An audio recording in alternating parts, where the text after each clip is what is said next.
রব্বিল আলামিন আসসালাতু ওয়াসসালামু আলা সাইয়্যিদিল মুরসালিন আম্মা বাদ ফাআউযু বিল্লাহি মিনাশ শাইতানির রাজীম বিসমিল্লাহির রহমানির রহিম আসসালাতু ওয়াসসালামু আলাইকা ইয়া রাসূলুল্লাহ ওয়া আলা আলিকা ওয়া আসহাবিকা ইয়া হাবিবাল্লাহ আসসালাতু ওয়াসসালামু আলাইকা ইয়া নবিয়াল্লাহ ওয়া আলা আলিকা ওয়া আসহাবিকা ইয়া নূরাল্লাহ। প্রিয় ইসলামী ভাইয়েরা, হুজুরপুর নূর সাল্লাল্লাহু আলাইহি ওয়াসাল্লামের সাথে এক সাহাবী আলাপরত অবস্থায় ছিলেন।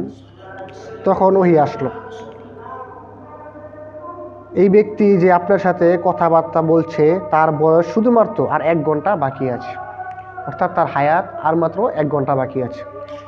তো রাসূল করিম সাল্লাল্লাহু আলাইহি ওয়াসাল্লামের কাছে যখন ওহী আসলো, তখন রাসূল করিম সাল্লাল্লাহু আলাইহি ওয়াসাল্লাম ওই সাহাবীকে এই ব্যাপারে অবহিত করেন। তখন সে অস্থির হয়ে গেল এবং আরজ করলো, ইয়া রাসূলুল্লাহ সাল্লাল্লাহু আলাইহি ওয়াসাল্লাম, আমাকে এমন আমল শিখিয়ে দিন যা এই মুহূর্তে আমার জন্য বেশি উপযোগী হয়।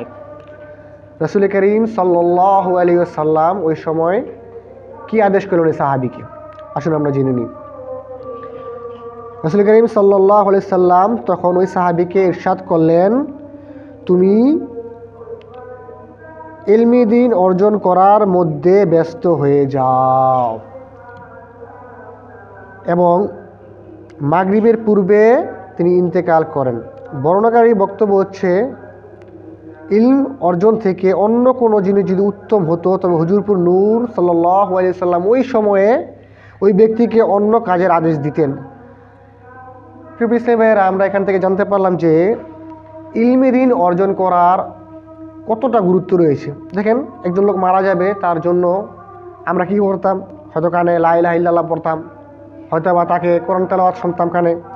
কিন্তু নবী করিম সাল্লাল্লাহু আলাইহি ওয়াসাল্লাম ওই ব্যক্তি কি বললো, যে তুমি ইলমি দ্বীন অর্জন করার কাজে ব্যস্ত হয়ে যাও। তার মানে ইলমি দ্বীন অর্জন করার কি একটা গুরুত্ব রয়েছে সেটা আমরা এই হাদিস মুবারক থেকে জানতে পারলাম। এবং রাসূল করিম সাল্লাল্লাহু আলাইহি ওয়াসাল্লাম অপর হাদিসে বলে, প্রত্যেক নর এবং নারীর জন্য ইলমি দ্বীন অর্জন করা ফরজ রে আইন।